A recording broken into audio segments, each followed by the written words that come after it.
I just disgwyl I pawb cyrraedd eisteddi a pethau. Bore da pawb, good morning. I'll just wait for everybody to get seated.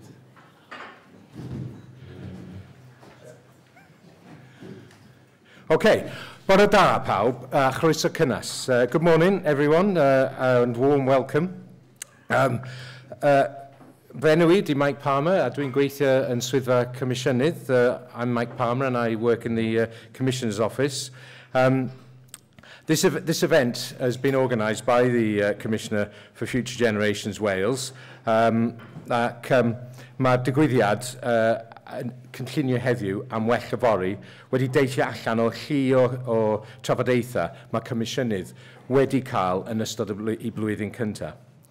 Public Service Board support teams were particularly keen for us to hold this session specifically for the leadership of public service boards. A felly mae'n wych I weld cymaint ohonych chi yma heddiw mor gynnar yn y bore. It's great, therefore, to see so many of you have turned out first thing this morning. Mae Comisiynydd yn herio I swyddfa hi bob dydd I byw yn ôl egwyddorion deddf llesiant cenedlaethau dyfodol. As part of our commitment to walk the talk, we are devoting most of today to creating a safe space for learning and constructive disruption. That is why it's an unconference, and we'll discover what that means later. An unconference called Planning Today for a Better Tomorrow. Bydd yr rhan fwyaf o'r diwrnod yn cael ei neilltu ar gyfer yr anghenadledd, cyfle I rhoi sylw i'r materion dych chi'n meddwl sy'n angen ei trafod.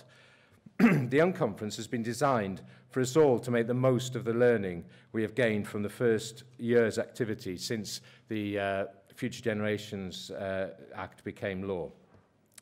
Rhoddir y cyfle hefyd I gyd cysylltu, byrddau gwasanaethau cyhoeddus, timau cefnogol, cyrff cyhoeddus eraill, pobl addysg uwch a rhandeiliaid. To support the widest possible learning and to help people make connections, we are live streaming and we'll be making a film of this morning as well. We're trying several new things today, actually. Arbrawf a sawl level yw heddiw, in order to ensure that participation is as wide as possible. Whether you are here in person or digitally, we will not be using the traditional roving mic. Felly dyma fi allan o swydd. Instead, we are using a fantastic online interactive audience participation tool called Slido. You will receive instructions on using this in your delegate information. Can we have a go at it now, please, before we get started? And this is the really technical bit, and they've put the wrong person in charge of this, I'm afraid. So this is going to be interesting. If you have a smartphone or tablet, please join the Wi-Fi, which is the cloud, and then sign up to Slido. Visit www.slido.com and enter the code FGCW. Byddwch wedi derbyn cyfarwyddiadau a sut I ddefnyddio Slido yn eich gwybodaeth gawsach chi wrth cyfrestru. Gadewch I ni ceisio rhoi cynnig â ni rwan. Ymunwch ar y Wi-Fi, the cloud, wedyn ymweld a www.slido.com a mewnbwn y cod FEG-EC-W. Ar Slido, da chi'n gallu cyflwyno eich cwestiynau a sylwadau I Sophie a'r panel. Gallwch hefyd pleidleisio a hoffi cwestiynau mwyn sybyn nhw I fyny'r rhestr. On Slido, you can send questions and comments to Sophie and the panel. You can also vote and like questions to move them up the list. There are also, sorry, dwi'n newid sylwi, dos ni wedi rhoi fy specs ymlaen. There's also a preloaded tablet on each table in case you're having trouble with your own stuff. If you're not using Slido for any reason, but want to use Twitter, our handle is @FutureGenCymru, and the hashtag today is #PSB-17. Os da chi'n defnyddio Trydar, mae'r hashnod am heddiw yw #BEG-17. Slido means that we capture every question and comment, even if they don't get answered today. Please take advantage and submit questions and comments throughout the day. Mae croeso chi gyflwyno cwestiynau a sylwadau yn y Gymraeg a Saesneg. If you need help at all today, please look for someone wearing a blue sash or a blue armband, and there's plenty of us around. I'm actually wearing a blue armband as well, but it's under my jacket, so I'll take it off in a minute. We hope there would be no emergencies this morning, but if the fire alarm should be heard, and apparently it is really loud, the fire exits are clearly marked, and we need to assemble at gate 5 in the car park. There are toilets in the main reception and upstairs on the first floor. Yn ola, hoffwn dymuno diwrnod cynhyrchiol iawn i chi i gyd, ac yn annog i chi wneud y gorau o'r cyfle hwn i gyd dysgu. A hoffwn ni diolch i'n tîm ni i gyd am y gwaith caled sydd wedi mynd i mewn i drefnu heddiw. I'd very much like to thank at this point our small but very energetic and capable team who have made sure this day's happened and provided us with this opportunity to share our learning, and it's now up to us to make the best of that. On the train down last night, I was reading a paper published by Joseph Rowntree Foundation and the Carnegie Trust on community kindness as a foundation for well-being. Can I suggest that we're all very kind to each other today, as that's the most likely way that we'll make the best of the shared learning.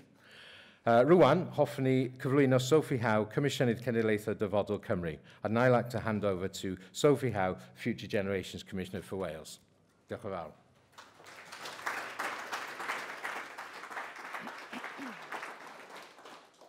Thank you, Mike. Bore da pawb. It's great to be with you this morning. Thank you very much, all of you, for making the effort to get here so early. Thank you also to those of you who are joining us online from your couch in your onesies, maybe. Thank you for not subjecting us all to that. The real reason, actually, that we're here so early is that I was up at 4 a.m. dropping a teenager off to a school trip, so I thought we'd drag you all out early as well. No, I joke. The reason why you are here so early is that we're trying to cram as much as we possibly can into the day to give maximum opportunities, particularly for those people who are working within and supporting public service boards across Wales to make contacts, to share learning, and so on. And as Mike mentioned, we're running that in the style of an unconference, which won't be business as usual. We have a number of innovative approaches that we're taking. I really want to encourage you all, when the setup is finished of our video booth here, to leave us a message before you go, which can be about your aspirations for the Future Generations Act, ideally what you're going to do to implement the Future Generations Act, or perhaps even some of the things that you would like us to do to support you. But I'd like to start really by saying this morning that now actually is the best time in history to be alive. And according to the Oxford Martin Commission report, our world has experienced a sustained period of positive change, with the average person being about 8 times richer than a century ago, with nearly 1 billion people lifted out of extreme poverty over the last 2 decades, a rise in life expectancy with our genetic code and universe being unlocked in previously inconceivable ways. And with that positivity in mind, I'd like to congratulate you on making it here, not just, as I said, to the SWALEC Stadium for 8:30 on a Monday morning, or getting up in time to tune in online, but for making it here in terms of the journey with the Wellbeing of Future Generations Act over the last year.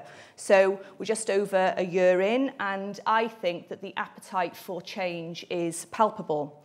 And already, despite the vision of the Act being a long-term goal, and despite understanding that to see a real transformational culture change within the public sector is going to take time, already I do think that we're starting to see some tangible results. People making a difference to the way that they work. I've heard lots about people saying the Act is giving us permission to do things differently. And there's some really great examples of what a colleague called an attitude shift at all levels within public bodies out there.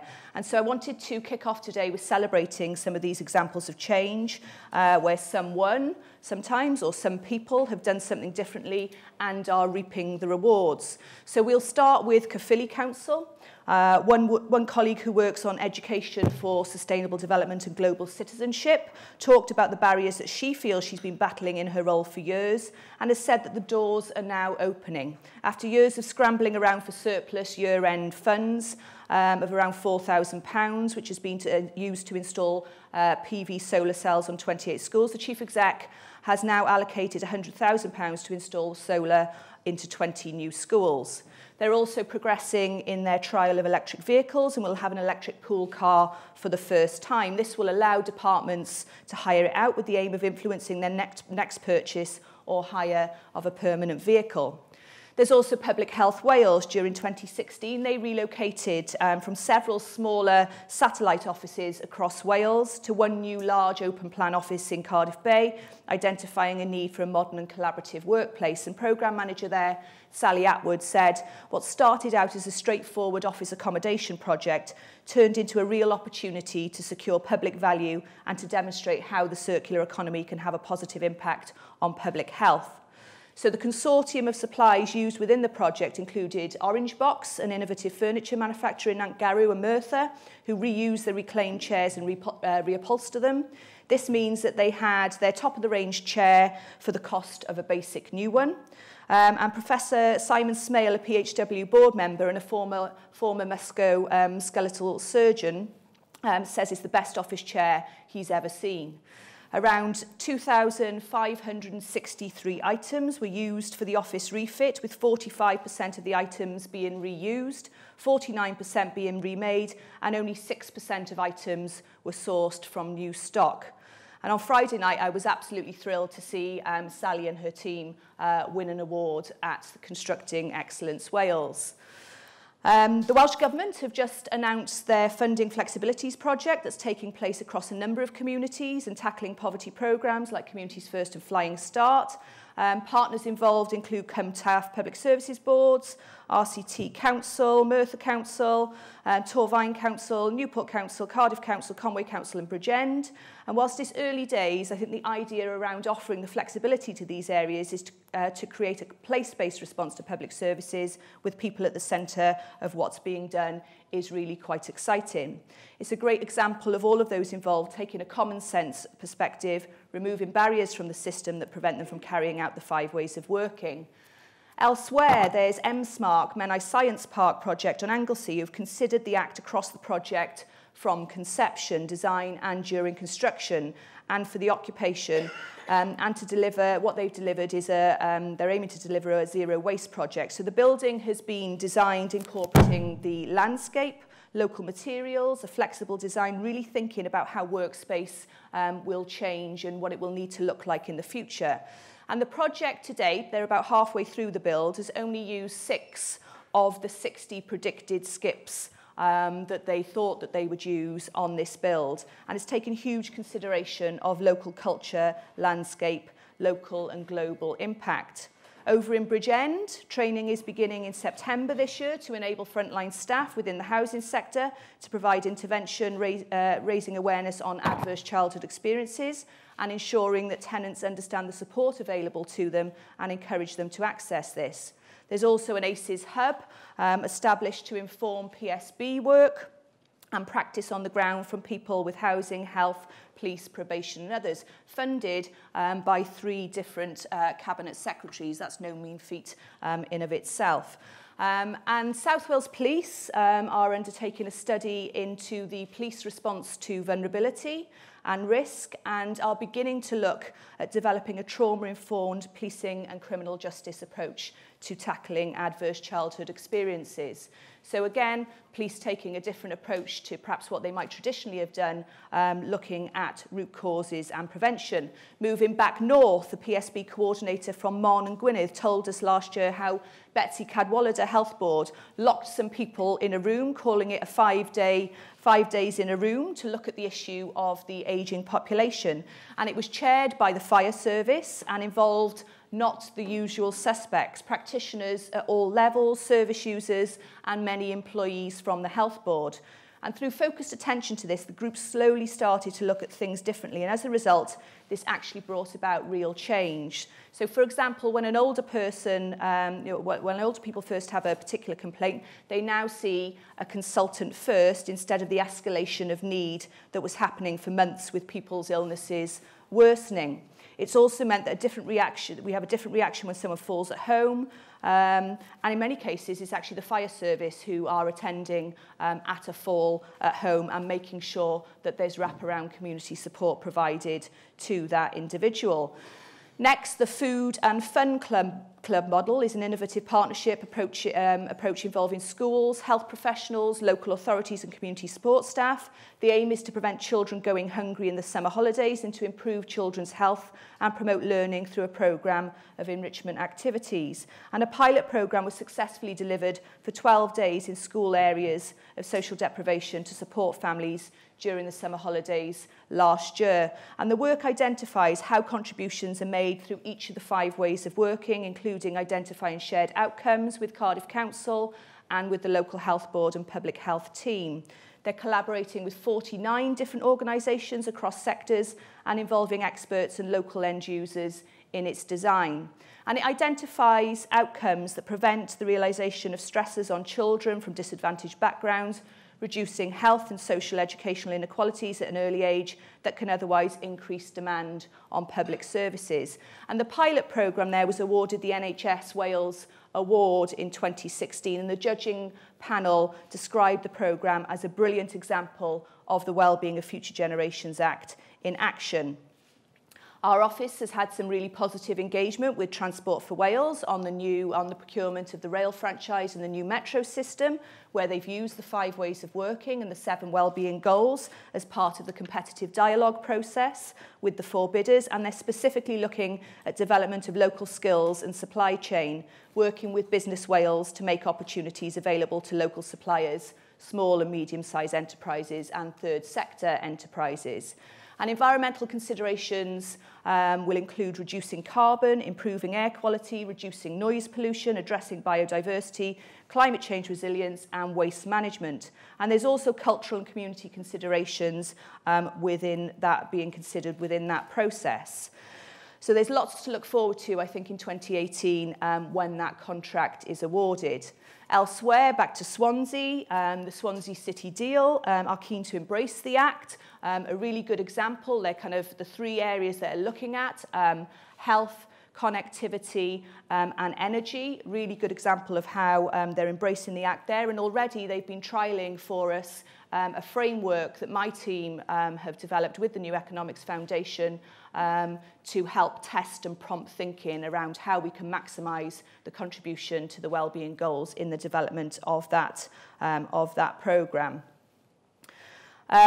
The Welsh Government are revising the Wales Transport Appraisal Guidance following our advice. Their initial approach was to have separate supplementary guidance, but our office persuaded them to integrate it into their core guidance, which they have now done. Heading west again, Swansea's solar panel project started from a point about how do we build social capital and asset sustainability by using an asset-based approach. And the Swansea Local Area Coordinator Network, which has been co-funded across the PSB and connects all services and uses a co-productive approach where possible. And their 1-year review has some really amazing examples of people not only helping themselves, but other people in their situation as a result of the intervention, and is really demonstrating those 5 ways of working and how we're hitting the 7 wellbeing goals. So I could go on, and I'm sure there are very many more examples out there that you can also share, and we are really, really keen to hear them. In fact, please do share them in that video booth. But I think what we're already starting to see are some of those monumental shifts, the pauses before doing the same old procurement or partnership agreement and asking whether we could be doing more. What we're seeing are the beginnings of a culture change, which is really exciting, tangible, and is already starting to reap rewards. So I would like to extend a huge congratulation to those of you who have embraced the Act in its first year, and those who have questioned and challenged the status quo. And these changes and their implications cannot be underestimated. And so acknowledgement must be given on us getting to this point.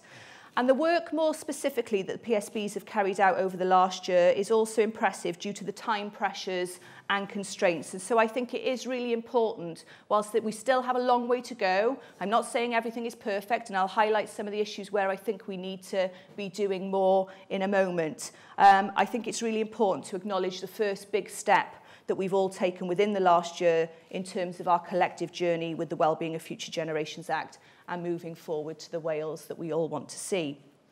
So the recent wellbeing assessments process have been reflective in many ways of that first step. They reveal opportunities, and as many of you know, I'm pretty straight talking. They also reveal some quite big challenges in how well placed many of you are in moving to the next stage of your wellbeing planning and where we must go next. I want to pay particular thanks to Alan Netherwood and his team, who have done a sterling piece of work in helping us to assess those wellbeing assessments, which 19 of them ranging from 200 to I think 600 or 700 pages, some of them. So that was no mean feat. And we didn't have to do this piece of work. The reason why we took on board this piece of work was because we think it gives us the first indicator of how well placed each of your PSBs are or will be in terms of wellbeing planning going forward. So today, I think we'll provide a chance for us to learn from those assessments, to allow public service boards to connect with each other and provide delegates the opportunity to look at solving some of the challenges they've identified together. And I'll just share with you some of our office's insights into how we think you can be moving forward. Now, as we know, the pressures that we all face in public services are very much a reflection of the pressures we face in the day-to-day, the here and now. And it's largely understandable to feel the pressures of everyday life of working in a public body. But of course, this is about so much more than just your day-to-day role. This is about the bigger picture. So the future is arguably the biggest picture, one that is ever expanding into the distance. And the idea that the decisions you take today as leaders will impact upon the future is powerful. And yet it has become clear from the past year or so that futures thinking is an area that the public sector in Wales is struggling to keep up with. So what is it that about planning for the future, thinking for the long term that seems so hard? Is it the sheer pressure of the here and now, or is it something more innate to human psychology? Is the future sometimes too overwhelming to think about? I'd like you to do a little bit of thinking here. Instead of casting your minds forward, however, maybe you should cast them back. So when we talk about a generation, we generally talk in terms of 25 years. It sounds like a long time ago, but amazingly, 25 years ago was in 1992. Doesn't sound like that long ago to me. It was the year that the first Nando's opened in the UK. It was when Charles and Diana separated, Bill Clinton was elected to the White House, Microsoft released Windows 3.1. Whitney Houston was filling our airways with I Will Always Love You. And looking around the technology available in the room for our unconference today, the digital opportunities are astounding if we think back to the position that we were in 1992. And the fact that many of the team in my office who have helped organise the event and make it the success it will be weren't even born in 1992 shows you the pace that we're moving at in terms of future generations. So back then, did you think you would be doing the job that you do today? If you really want to worry yourself, what will your job look like in 25 years from now? Indeed, will it even exist? And we know that very many of the jobs that we're doing now simply won't exist, or certainly not in their current form in 25 years. What does 25 years' time look like for future generations? It's predicted that a child born in 2015 could lose up to £276,000 in lifetime income due to the economic and social burdens caused by climate change. If we are, as predicted, going to lose 35% of jobs to automation, and if, as the World Economic Forum suggests, 65% of children entering primary school today will go on to be doing jobs that don't even exist yet, what does that mean in terms of what we need to be thinking about and planning for now for our future generations? It was clear from the recent wellbeing assessments that this is an area that PSBs are really struggling with. However, there were some stronger insights from some assessments. So for one example, one PSB looked at the short, medium and long-term speculative scenarios for each issue within their assessment. They noted that in the short term, the population of children and young people in an area was estimated to decline in the next 3 to 5 years. Through to the long term, where if the birth rate and number of families moving into the area with infants and children does not increase, then they would have to rely on net inward migration of workers to ensure that it can continue to support its citizens and contribute to the local economy. So it's very difficult to predict the future. Of course, nobody can really predict the future, but there are scenarios that we should be beginning to think about and start thinking about how we are likely to respond to those. And of course, some areas, the predictions are fairly clear and fairly certain that if we don't act now, we will have some particular challenges facing us, childhood obesity, for example, increase in mental health conditions being one of them. So I think the work that PSB has done shows the recognition of potential skills gap and the likely cultural and social consequences as a result. Another PSB focused on the changing nature of crime, and it was noted from the latest ONS figures, they show nationally that cybercrime was one of the 32 most common offences committed in 2016, with an estimated 2 million incidents compared with around 700,000 domestic burglary offences. And therefore the police, the local police had introduced training for officers in relation to cybercrime offences, as our reliance on digital technology and the internet continues to grow in terms of our modern lives. And again, these are some of the trends which are fairly certain, they're already happening and they're not going to be going away. So these are some of the things that we really need to be thinking about now and how we're going to deal with those and manage them in the future. So many of the trends that you've identified in your wellbeing assessments are quite alarming. And in a way, they highlight really how unprepared we are. And I think it's important to think about what happens if we do nothing. So the emergence of these trends is already something that we can see on the news. The impacts of climate change are causing global unrest, political uncertainty and social conflicts, and the continued economic pressures people face around the world manifest in almost every news story we see. And there's often a feeling that I think with these huge problems that we are powerless, that in the face of a problem like climate change, our actions are futile. However, it really is at a local level that if we tackle these bigger problems, and that's, we can make a real difference. And that's why, not just here in Wales, but internationally, the roles of cities, states, regions are becoming the kind of key players in terms of tackling climate change. And that's where you, as public service boards, have a really key role. So the power rests with you to deliver these changes, something to be seen as empowering, not overwhelming. And I think in order to do this, strong, disciplined leadership will be needed. And that means we all need to be bold in working differently and in challenging consensus or status quo. It also means a need to understand each other's motives. And this involves a realization that you are not in competition with each other for funding, but you should be working in collaboration with each other. And I think collaboration doesn't just mean working together, but actually thinking together. So thinking about what tackling this problem or seizing this opportunity would look like if our organisational boundaries didn't exist. So it's this confident belief that this Act provides you with the opportunity to prevent the challenges that face Wales and prevent us from sleepwalking into potential crisis. So the assessments must really be seen as an opportunity to develop and embed intelligence-led problem solving on an ongoing basis rather than something which is done every 5 years.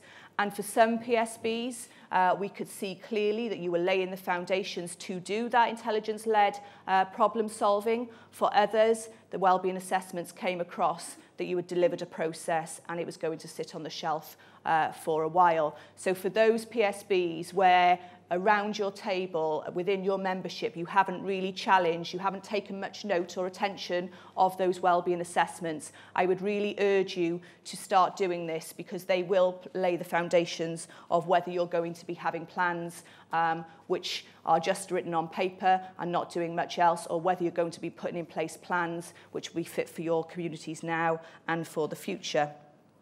So rarely does a system give us time to think about the impact we're having. This is your chance to question and redesign your activities accordingly, whether through your services, that you're getting to the root of the problem and making a difference to a person's well-being. And to do this, you must reflect on how well your PSBs are operating.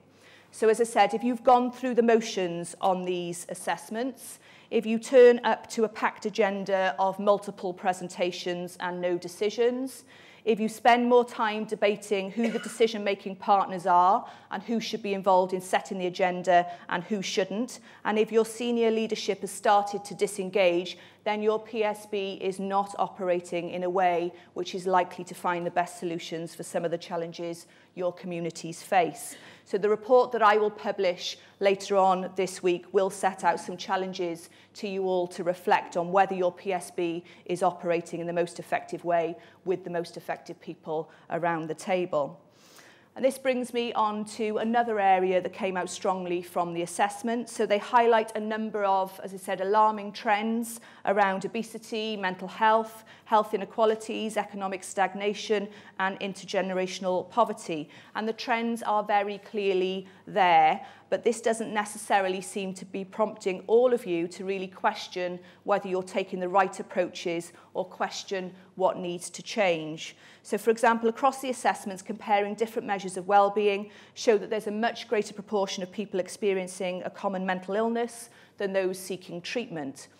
However, approximately 50% of people with enduring mental health problems will have symptoms by the time they're 14, and many at a much younger age. So if these symptoms are there at a much earlier age, what can be done now to be preventing those problems in later life? How can the knowledge of benefits of things like social prescribing be maximised through the membership of the PSB? And if we know that on average the NHS spends over £21 million a year on the prescription of antidepressants, how can we act earlier? If you took one thing, took one budget line and started to make that shift towards prevention and targeted that budget line, that would be a real tangible change that we would be starting to see in terms of the decision-making process and the action that your PSBs are taking. If we know that by the time children in some areas reach reception class in school, the circumstances of where they live are already affecting their weight, their health and their well-being, then we really do need to be intervening at a much earlier stage in responding to these trends. And it's part of the commitment that we all need to make, the PSBs, the Welsh Government and my office, to be equipped with the skills, resources and expertise to better understand the needs of future generations and to respond to them. And I think it's really time now for us to start making those differences. It means embracing the definitions of the wellbeing goals and broadening our understanding of well-being. So across the assessments, we saw people opting for what they knew. So the old ways of doing things rather, and can I emphasise this, the statutory definitions in the wellbeing goals. Now that will not fare you well in meeting your obligations to maximise your contribution to the wellbeing goals. And the danger with that traditional and narrow, shallow approach is that we miss opportunities for integration between key issues. So for example, the extent to which an increased focus on volunteering could provide some of the answers to loneliness and isolation. We need to be making those kind of connections. Other examples that we saw where issues have been put in silos are often around air quality and fuel poverty. Air pollution is left firmly in the environmental section, despite having clear overlaps with social health and economic well-being.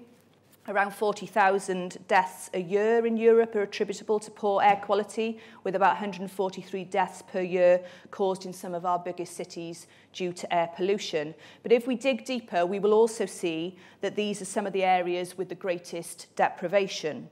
And if we recognise these trends, what can we do about them? So I need you to be asking those questions around the PSB table. And again, fuel poverty seems to sit firmly between environmental and economic boxes, as if the word fuel ticks environmental and the word poverty ticks economy. But in reality, what we see is that there's huge potential for delivering benefits across all areas of well-being, such as health, equality, social cohesion, and so on. And so it does come back to the need for us to take that well-rounded approach to well-being. And I think a lot of that can be helped if you go back to, and I'll say it again, the statutory definitions of those well-being goals. You will have heard me before, no doubt, quote the definition of a more prosperous Wales, and it's not the traditional definition, an innovative, productive, low-carbon society which recognises the limits of the global environment and therefore uses resources efficiently and proportionately, including acting on climate change, and which develops a skilled and well-educated population in an economy which generates wealth and provides employment opportunities, allowing people to take advantage of the wealth generated through securing decent work. Really long definition there, but if you pick out those key descriptors, decent work, acting on climate change, innovative, uses resources efficiently and proportionately, those will give you the markers of the areas that you need to be focusing on. But I think in many cases what we did see through the wellbeing assessments was that there was an absence of that broader understanding, and some of the PSBs have fallen back on traditional notions of prosperity. One PSB actually even told us specifically that they were going to do that in respect of that area of their assessment, and I have to say that is the wrong approach to take. It was Robert Kennedy, actually, who said back in the 1960s that GDP measures everything except that which makes life worthwhile. And so if we're shifting to these more progressive and innovative definitions of well-being, we know that well-being is more, and prosperity is more than just about jobs and growth. It's a fundamental understanding of what it means to live in Wales and how we can make that better. And that's where the involvement principle from the 5 ways of working is absolutely key. So like all of the public sector, PSBs need to deliver a far richer understanding of the lived experiences of people, and to understand the realities of people's lives and use this understanding to influence decisions. I've been really pleased actually to see the efforts that many of you have gone to in terms of consultation and engagement with people on what it's like to live in their area. But I think we need to shift beyond just a kind of process of consultation and engagement. Some of you have made some real efforts to do that, and make sure that we're not just doing this as a kind of one-off exercise, but that you are all using the insight that you are gathering on a day-to-day basis through various consultation engagement that constituent parts of your PSB are doing, but also from the day-to-day interaction that your staff and your workforce are having with communities. So South Wales Police have this every contact counts, and there's something about that, drawing that information through from the people that you have out there on the ground. Because I think we can all agree that much of the anger and discontent we've witnessed over the past 18 months or so, more widely throughout the public, is a feeling really of not being listened to. So the divide between us and them. And here in Wales, many of the 52% of people who voted to leave the European Union said that they were fed up of feeling ignored. That despite the 647 or so consultations that the Welsh Government undertook in 2015, that they felt they didn't have a say on how services affected them.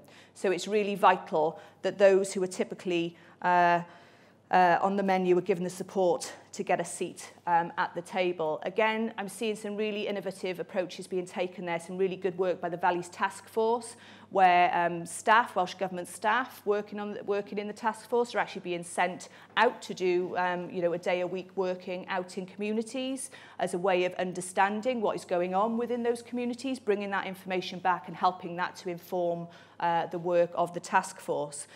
We need to be doing much more of that.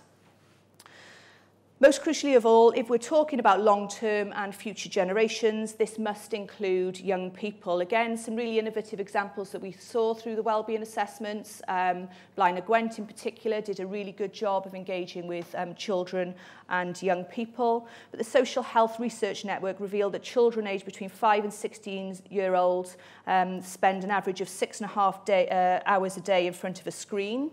And so if this is how young people engage with the world, is it our job to reach out in that way? If not, you're probably at risk of missing out on the 28% of young people that use social media as their primary news source, and 1 in 2 who'll share ideas with their friends online, or most importantly, the 1 in 3 willing to donate their time. So don't forget that however we brand them, millennials, Generation Z, or Net Gen, they are the consumers, employees, and future leaders who will be living through the consequences of the challenges that lie ahead and the decisions that you take now. So it's really vital that not only are they asked, but they have a say in how we tackle some of these challenges. And PSBs are about uniting people around their place. Local people are the ones who will make a difference in that, and it's your job to know the place as they know it, because then you will be best placed to deliver the services that they want and need. I think we are all in it together, are we? In terms of the challenge that we've got in planning for the long term. And we know that this is going to be an ongoing process that is never going to be easy. And none of this is to suggest that our office has all of the answers. We are just as aware and susceptible to the pressures on the public sector that you face. And that has been more and more apparent as the year has gone on. It's imperative that my office strives to embrace the 5 ways of working just as much as you do. And whilst we find ourselves coming up against many of the same problems, we have tried our best to work differently. So today is one example of that, from the vegetarian lunches, embracing new technology, having as many staff as possible arriving here via public transport. We've aimed to walk the talk. And that extends to all areas of our work, and it includes joint partnerships with local authorities, secondments from Welsh Government, Mid and West Fire and Rescue Service, the Children's Commissioner, universities across Wales, the Wales Audit Office, and many more. And we even took inspiration from the work that Public Health Wales did on their procurement of office furniture and recycled all of ours. And I would encourage you to identify, and that's what today is about, identifying people who've done things, who've made changes, go and find them, ask them how they've done it, and see how you can borrow with pride their ideas. The difficulty we all face, of course, is trying to create something new whilst operating in a world of the old. And we recognise our role as an office in supporting these changes. And the organisation and planning that's gone in today is very much a reflection of the feedback we've had from PSBs and support teams in what they felt would be most useful in driving the changes needed. And today is very much about you. It's almost time for us to step back and let you get on with the day, because really, no matter what we do, the power, as you know, rests with you. So if the mechanisms of the public service boards, as devised in the legislation, don't work, then quite simply, the Act won't work. You are the ones that the Act is made for, and I urge you to see it as an opportunity for change rather than an overwhelming burden. It's why you're in the role that you're in and why you've entered public service in the first place, to make a difference to people's lives here in Wales. And this isn't an add-on to the day job. This is doing the day job better. So I really encourage you to enjoy today, to get involved via the channels that Mike has mentioned, and to help us create a better Wales for future generations. Thank you, a diolch yn fawr.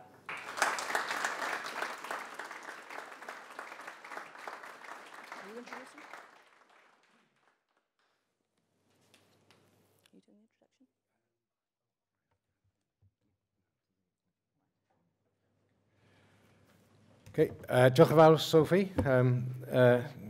Dyn ni wedi cael cynodeb da iawn fanna o'r flwyddyn diwetha ar rhai o pethau diddorol dros ben sydd wedi codi. We've heard a really good summary there of some of the interesting things that we've come across over the last 12 months, and looking forward to seeing you sharing further experiences as we move through the day.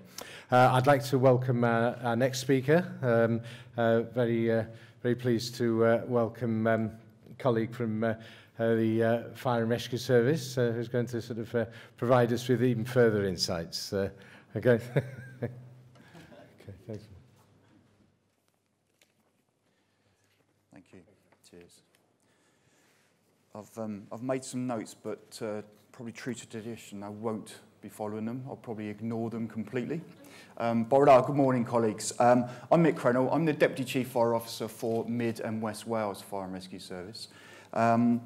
And my role is not only deputising for the Chief Officer, but I also represent the service on 2 public service boards, that is of Swansea and Neath Port Talbot. But I'm also the age champion for the service. And I'd like to share something with you, which I think you will think I'm crazy, but I just want you to take it away. And this is about us thinking about the future, and I think a driver for us to think about the future. As the age champion, I went to an age conference, and a speaker there who I think was a mad professor, and I think you will probably think the same as well in a minute. He said, I can't remember his name, forgive me, but he said, if you're under 50 now, you've got a 90% chance of living to 100. And I was under 50 then, and I'm sure all of you are under 50. It looks like it. That light is brightened, by the way. He then said, if you're under 50 now and you've got children, and I was then, they've got a 90% chance of living to 120. I could live with that. And then he said something that would make my jaw drop open. He said, the first human being to live to 1,000 years old has already been born. And I thought he was mad as well. But what they made me think, is the world used to be flat as well, didn't it? But if we think we don't have to think about the future, I think we need to think again, because that for me was quite striking in terms of the projection that we need to make as public service boards. Bit of context about the Fire and Rescue Service, particularly I'm going to talk about Mid and West Wales Fire and Rescue Service. We cover 2/3 of the land mass of Wales. Just to give you a bit of context, from St David's in the bottom left-hand corner of our patch to Llanfachlin at the top right-hand corner is about 130 miles. So that gives us a lot of issues with regards to geography and of course, logistics. We attend about 14,000 incidents a year, ranging from very simple incidents and right up to significantly complex incidents. And we have a significant risk profile, as you can imagine. Our budget's around 45 million. Tiny compared to some of our colleagues in the room, but it is very small, it is very well formed, and we're very fond of it. But we have seen a 20% reduction in our revenue within the last 6 years. So we're not immune from austerity as even an emergency service, and it's important to think of that. Now, I've been asked here today, and I'm very proud to be here, to talk about the leadership journey. Now, the brief that I had was focus on your personal leadership journey, and then your organisation's leadership journey, and then think about leadership within the Public Service Board context. Really struggled to think about that because there's a lot of ways you can go, and I've only got 10 minutes, and I've probably just used 3 of them up already. It was difficult for me to think about it, but I thought, no, just come at it from a very human perspective, because I think that's probably what hits home the most in terms of how things move forward. From an organisational perspective, the Fire and Rescue Service has changed significantly over the last, and 25 years ago, I was joining the Fire and Rescue Service. In 1992, I joined the Fire and Rescue Service. The service was very much different then, and the way that they developed leaders then was very much a sheep dip approach. Was very much, we take somebody who looks like this, and we put them through a selection process, which was very prescriptive. We send them on core progression courses, and what we actually did in them days, we actually made a load of clones, I believe. Things have changed very much since then. My personal leadership journey was 7 years of really hard study, and right to did an MBA, but I also did a executive leadership program course, which used to be the old brigade command course. Now, for me, that was fantastic because it was completely modern, completely different way of thinking, and more than anything, it really did instill a lot of virtues. And those virtues are around collaboration, around thinking about how we do things together and how we do it together with a team ethos rather than a command and control perspective, which is what was predicated previously within the service. And I reflect on that in terms of my own personal leadership as well. So I think the way that I will bring my leadership to the Public Service Board will be in a quiet, constructively disruptive way, and I've got some colleagues in the room who sit on public service boards with me who will know that that is the case. I can see some wry smiles. But that's done in a very positive way. It's done on the basis of true collaboration, coming at the table with a collective view on resources and the way that we can bring our resources together from not just a pooled perspective, but from a let's do this together perspective. And I'm really passionate about that, you can probably tell. So if we think again about the journey of the Fire and Rescue Service 20, 25 years ago when I joined, was very much a response-based organisation. People dialed 999, we went and solved their problems. And we were really good at it, we are good at it, and we remain excellent at it.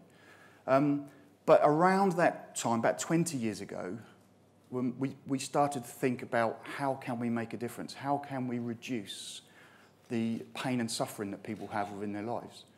So the prevention agenda was born from our perspective 20 years ago.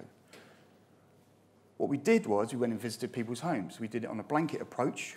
We're much more targeted nowadays. And we were reducing people's risks within the community, either at home, at work, on the roads, or in their actual home environment as well. Now, has that been successful? We've had a 50% reduction in terms of demand for our services over this last 10 years. And that's significant. Now, you can evaluate it as much as you like, and it's really difficult. If you know evaluation, it's really difficult to find that golden thread. What actually caused that? There's probably a number of things that cause it, but what I do know is it's made a difference. I do know that nowadays there's lots more people walking around on this planet that wouldn't have been if we hadn't done it. And I can say that with my hand on my heart. We visit 20,000 homes a year within our service. Probably across Wales, we probably visit 50,000, 60,000 homes a year. We get welcomed across the threshold with a smile and probably a cup of tea.